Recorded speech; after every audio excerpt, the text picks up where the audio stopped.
Hey everyone, one of my viewers asked me a question, not what is the difference between a poleaxe and a halberd, because I've covered that in other videos. Basically a poleaxe, the head is two pieces, right, like you see here, a spike and a hammer or an axe here that's separate, right, versus a halberd where the head is a single piece that sockets down to a shaft. So I covered that in a different video. And at the end of the video, I'll kind of rehash that. But the question that that this person wanted to understand is, why would I want something to be a two-piece versus a one-piece? Okay, and that's I think a really good question. So I not only have been fighting with polearms and medieval weapons for about 18 years, but I also do blacksmithing. I made these things. Okay, so I'm in a position to kind of answer that question, I think. So from the question of why make a poleaxe, why make something a single piece versus why make it a two piece, I think that the answer to that is, do you want it to have a hammer or not have a hammer? Okay, because if you look at a halberd, okay, it's really easy for me as a blacksmith, right, to start with a single piece, and I can give you a good blade here. I can give you a top spike. I can give you a hook on this side over here, and I can socket it down onto a some type of a shaft. This is a prototype. I haven't finished this, but I can socket it down. If I can add langets, beneath this or on top of this if I wanted to help protect the shaft, or to actually extend the hitting surface over here. But the main thing is that if you just want an axe, a hook, and the top spike, it's a lot easier, cheaper, more economical for me to make it out of a single piece. Okay, if you want a hammer on it, it's really hard for me to make a thick hammer on this. I've tried like taking like two pieces and kind of like folding them out, and I can kind of get a hammer out of it, but it's not a really good one, right? It just doesn't have enough mass, and the key to a hammer is that it's got to have mass. Okay, so that's kind of hard to make out of a single piece of metal. So if you come to me as a blacksmith and you tell me that you want a polearm that's going to have a hammer on it, and it doesn't matter if the hammer, looks like this with prongs, or if it's a solid hammer, or even if it's something a little bit more fancy and lighter like this, it's hard for me to make this out of a single piece of metal. Okay, so I kind of have to make this in two pieces. What's on that side doesn't matter whether that's an axe or a back spike, whatever. But if you want some mass on this, for me as a blacksmith, it's easier for me to make this as a two-piece, and it really doesn't matter. I mean, the length is not an issue. It's just the heavier it ends up being, the shorter it's going to get. If it turns out to be lighter, it's going to be a little bit longer. Okay. But the main thing for me as a blacksmith, in like kind of trying to help you figure out if you want a poleaxe or a halberd, which is really what that really translates into is, do you want it to be two pieces or do you want the head to be one piece, right? The real question for me is like, okay, do you want a hammer on it or don't you want a hammer on it? If you want to post a picture of two pole arms, right, from the 1500s, what you'll see is that they're both about this. They look the same, like almost the same, right? They're both about the same length, okay? But you'll notice that the one with the hammer is a two-piece head, right? And if you kind of follow it around, you'll see the separation here. And you'll see a separation, you'll see the lines, and you'll be able to know that it's actually two heads.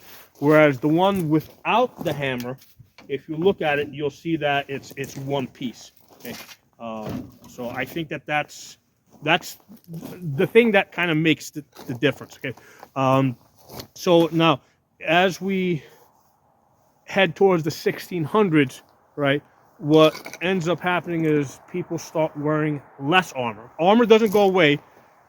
They're still wearing like a breastplate, but they lose a lot of the other armor. And the reason why I believe that happens is because firearms start becoming more and more popular on the battlefield. I mean, they're already there in the 15th century, right? In the 1400s, they're already there, but now they start becoming even more popular, more common. Okay, so what I think is happening is the earlier breastplates that they were using were basically not protection at all against the firearms. So what they're doing is I believe they're making the breastplates thicker. Okay, so now they got a heavier breastplate. There's only so much there's only so much weight that a man can comfortably carry, plus his weapons and other equipment. So because the breastplate ends up becoming thicker, they end up having to shed other armor off other parts of their body. Okay, so because of that, okay, they no longer need a hammer, because this hammer is really good for making concussive hits. You know, if you got lots of armor on, like something like this to the head, is a really good way to you know, to concuss somebody, because ultimately you have to drive either this point or that point into a gap. Okay, so as people start wearing less armor, right, because the breastplate itself is thicker, and they you know, they can't carry all that weight. Now it's like, okay, you know what? We don't have to concuss the person, because there's plenty of gaps that are plainly visible. So what they do is they say, okay, we don't need the hammer anymore. All we need are spikes. So then they start favoring halberds, where they don't have a hammer on the backside. They have an axe, which is really good for hitting parts of the body that don't have any armor, like arms, legs, and they can have these really long top spikes, which again they can get into unarmored, into areas of the body that are not armored, because there's just so much of the body that is not armored. Okay, so that's the why. Okay, like why they transitioned, I think, from the two-piece head, and in the 1400s, 15th century, they're using both. Okay, and again, I posted two pictures of two from the same century that look very similar, except for the fact that one's got a hammer and is a two-piece head, and the other one doesn't have a hammer and is a one-piece head, right? And I think that you're going to see this repeating itself as you look at different polearms around that time period, okay? But what happens is once the armor starts going away, they're like, an axe that cuts unarmored things, and we need a spike that thrusts into unarmored areas, and that's why I think they start favoring that. In the previous video, I said that the difference, right, between the poleaxe and the halberd is that the poleaxe is a two-piece construction, okay? So you have a top spike that basically comes down, and it locks the hammer or the axe in place, okay, on the poleaxe. So there's two ways that this happens. On this one over here, the top spike enters through a hole in the top of the hammerhead, right, called an eye, right? And what happens is the legs, the legs go through the hole, and then they spread. So this axe is held in place by there being a shoulder, basically more material on top, and then these legs or more material on the bottom. So more material on top, more material on the bottom, right? Thicker here and here is what locks this hammer in place. So that's one way to do it. The other way to do it is where top spike is still locking the axe and hammer in place, except that the top spike comes down and the legs go around the head and rivet down to the shaft. And what they're actually doing is there's also langets or side langets on the shaft. So when these legs come around, they're not just going into the wood, they're actually going through the side langets. Okay, so they're being actually secured to another piece of metal, and that's why this wood over here can get very thin, and yet it's extremely strong, right? Because you've got like 1/8 of an inch of material on both sides here, And this is actually a hitting surface over here. You can hit with this, you can hit with this, you can hit with this, you can thrust with that. You know, you can hit with the backside here. But the main thing here is that the way that this hammer is held in place is that the legs of the top spike go around, and then the axe head is pinched in the middle over here, because obviously if this hits like this, what stops this from going in that direction?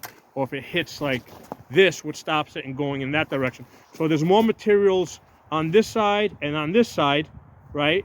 So that's what locks the axe in place. Okay, so you're always going to ask yourself, what locks the axe in place?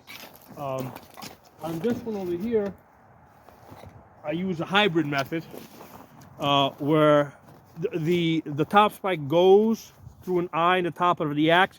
The shoulder's actually pretty narrow, so there is a little bit of a shoulder here. The legs kind of spread out a little bit, but not a whole lot. So the main thing that locks this axe head in place is these rivets over here. That's what locks these in place. And sometimes these rivets can take the form of a side spike. You don't want to hit with the side spike because that's a fastener, okay? So you have some type of a rivet that locks the axe in place. Okay, so that's your poleaxe, okay? Now, the halberd, okay, is a one-piece construction, okay? So the entire head, okay, is one piece, right? And what it does is it sockets down onto a shaft. This is a prototype of a halberd that I have made. So you can still have an axe, you can have a hook on the back, you can have a top spike, but this is all one piece. A lot of times you'll also, you can also have langets that extend further down to protect the shaft. But that's the main thing. Now let's briefly talk about the name.